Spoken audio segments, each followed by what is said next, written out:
games this weekend, so you know, make sure that you guys are tweeting out the stream, get a lot of viewers in here, and that's the most important thing. If you guys can, you know, say you open the stream now and you're you know, going out to lunch or got work, just leave it open. You know, tell all your buddies, you know, come check out the stream, and you know, really try and support us and support Arena Gaming, because that's what we need the most right now. Is just the most support that we can get, and that's something that you guys at home can do.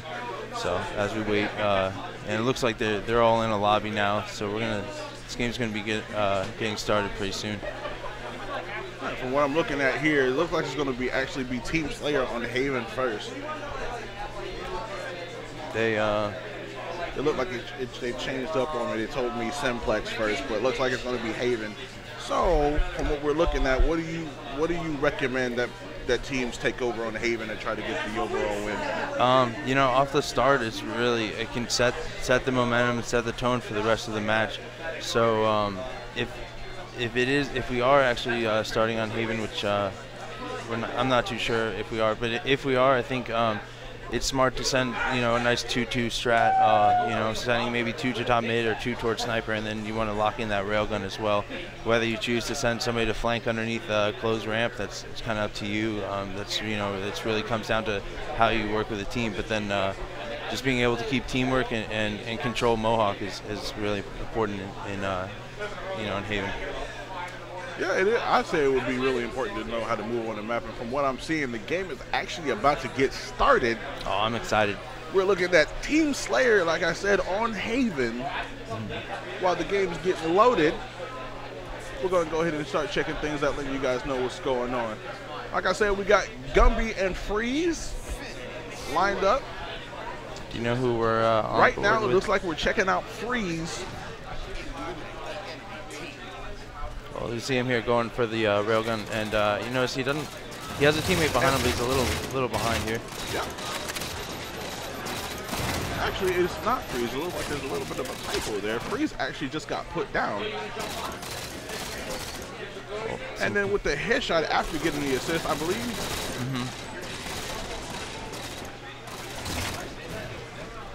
This is the one that's on the stream. Okay, yeah. I see what's going on. Yeah. All right, let's get this popping. Let's see how exciting it could get. Is it going to be close or is it going to be a blowout? We actually got Freeze getting put down with a headshot here. There's a battle going on close ramp right now.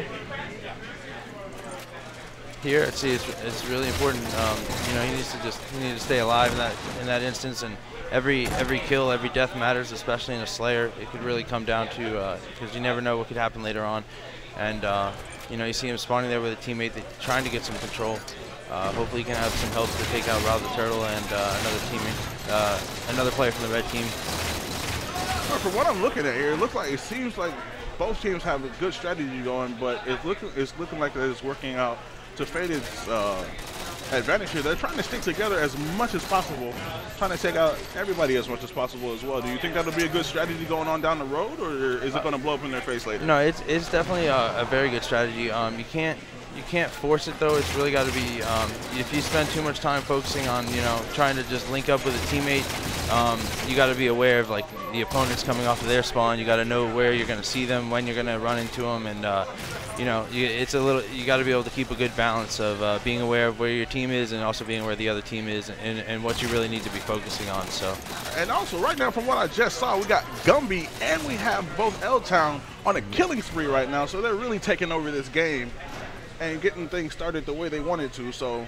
Yeah, this is kind of exactly what I was talking about with momentum. Is now it's going to be up to Blue Squad here to really kind of slow things down, slow the game down a little bit, and really try and retake control. If not, Red Team's going to be able to walk away with this pretty easily. I know it's early in the game, but it's already 21-8, and that momentum only builds. So, like we just see again, Freeze getting taken down.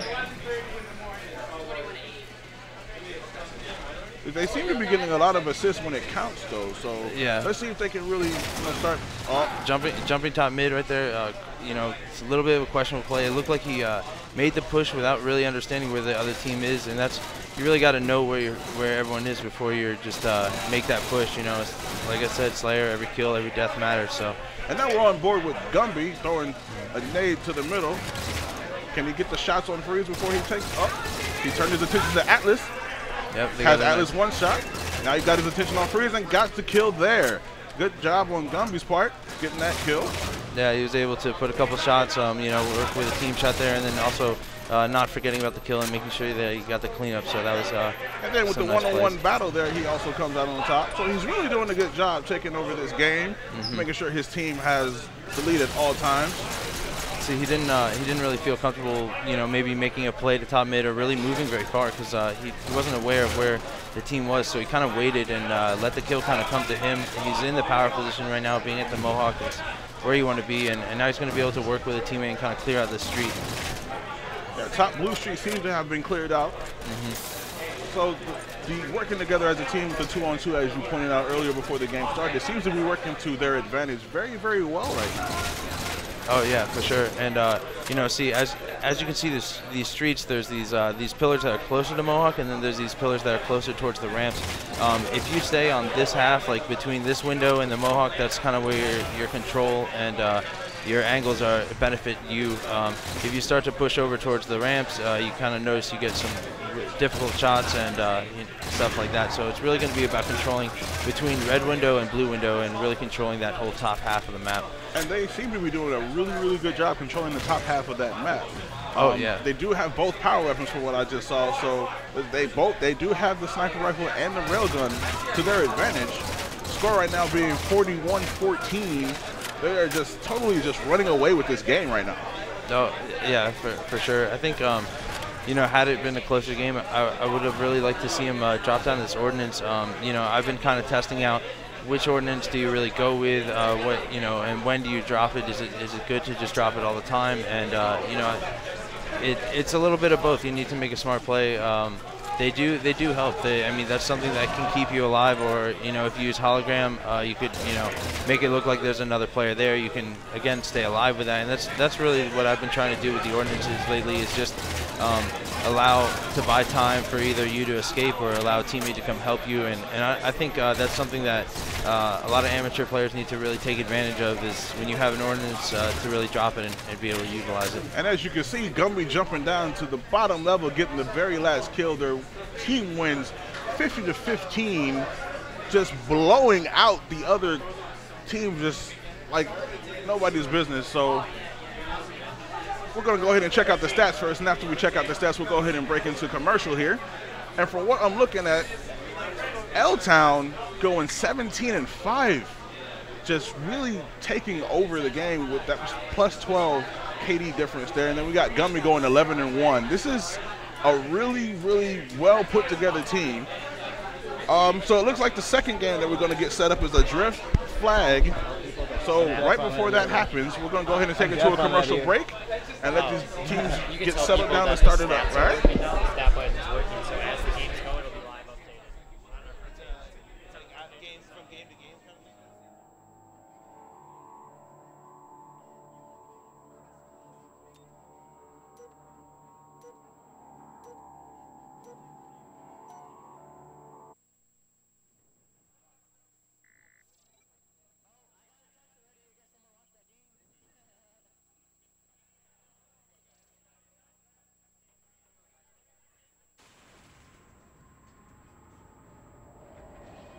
Capture the flag.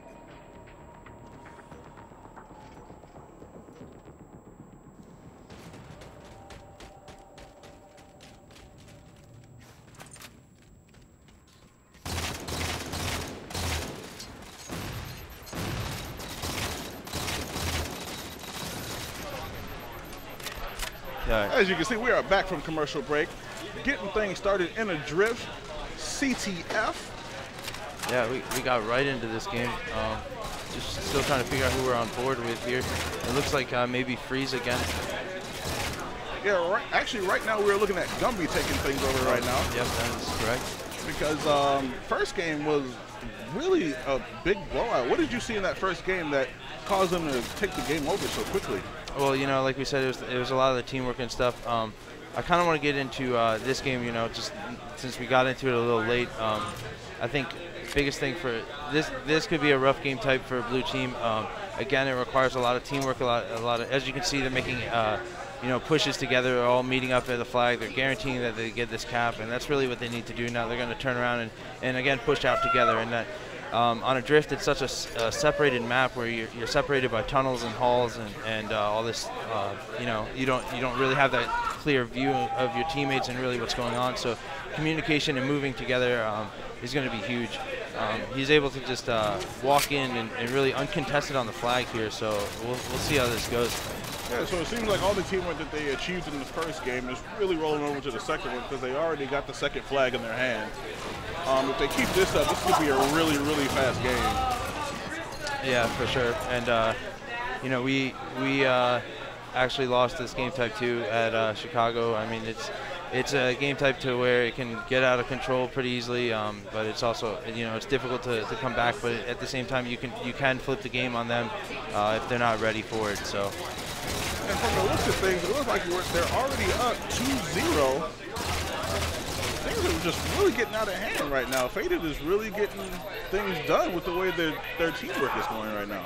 Yeah, I was actually speaking with them before we hopped in the booth here, and they were ready to play. I mean, I know Rob the Turtle's from New York. He made the drive down, and they're just ready to get in some Halo and really get some good teamwork and chemistry. And that right there was a quick 3-0. That is ridiculous as far as I have never seen a CTF game go that fast. Yeah. I mean, it really can. Good teamwork goes a long way. So let's go ahead and take a look at the stats there. I did see 3 different members of Faded get 1 cap each, but it looks like Rob the Turtle going 9-1, being the Slayer. Yeah, and with a flag game like that, I mean, there's really not even too many kills. Everything's just done really quickly. And it looks like on the other team, Tucci just got 0 kills. Wow. Just 1 assist. So things got really, really bad. So I hear people in the background screaming "Goose" right now. This is the second goose of this tournament already. I mean, there might be some sad faces at the end of the day. Yeah, sad faces is an understatement right now too. I know the energy is high here. Everyone's excited. They're ready to play. Just can't get caught off guard like that. You got to be ready. Yeah, and it looks like they're getting ready to go into game 3, which is extraction on dispatch.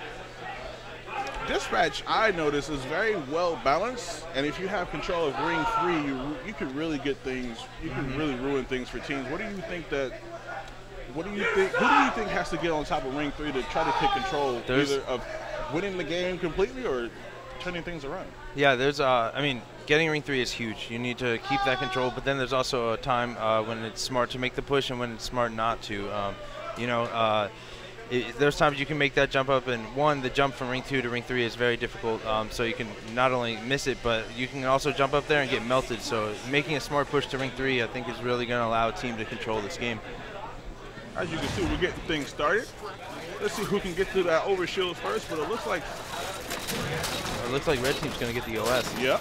And it looks like Freeze right now has a sniper rifle trying to get things started, but he gets taken down from behind. Yeah, that's a real good push there from from that left side of the sniper. I've seen a lot of top teams been setting that the pressure on the other team sniper real quick, just to keep him preoccupied to get the arm or anything really.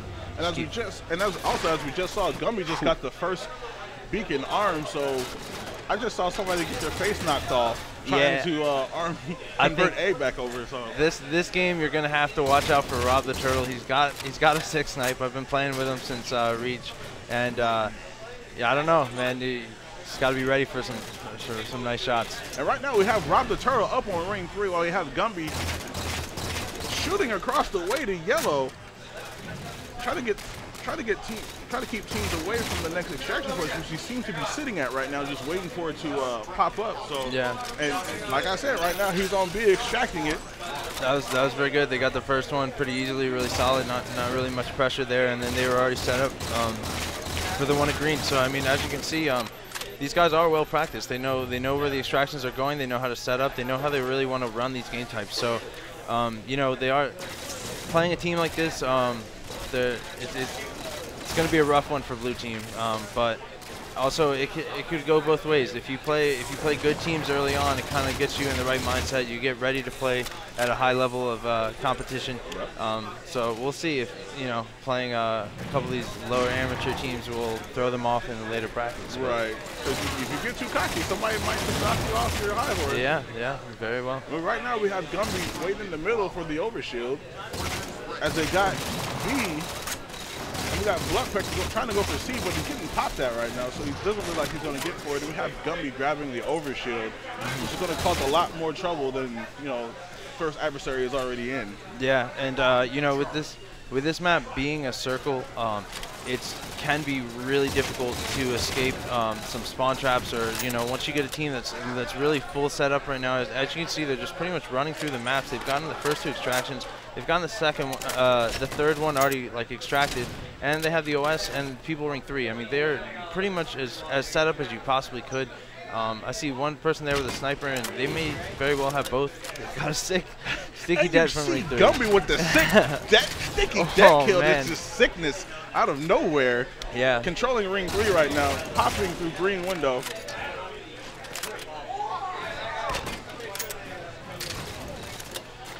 So right now he's still up there. Oh, he has somebody up there with him, but he takes care of him like it's nobody's business, like it's just an everyday thing, and gets the double. So everything seems to be going quite well right now for these guys.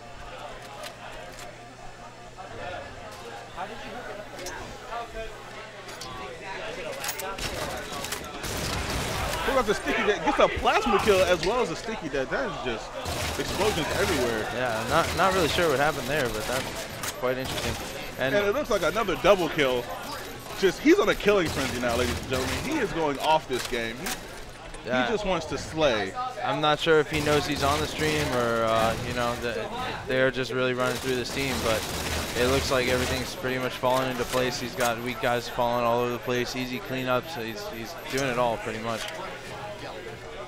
It's just, again, positioning on this map is huge. You can really pinch your enemy in and just get a nice team shot if you know the right angles and know how players are going to move.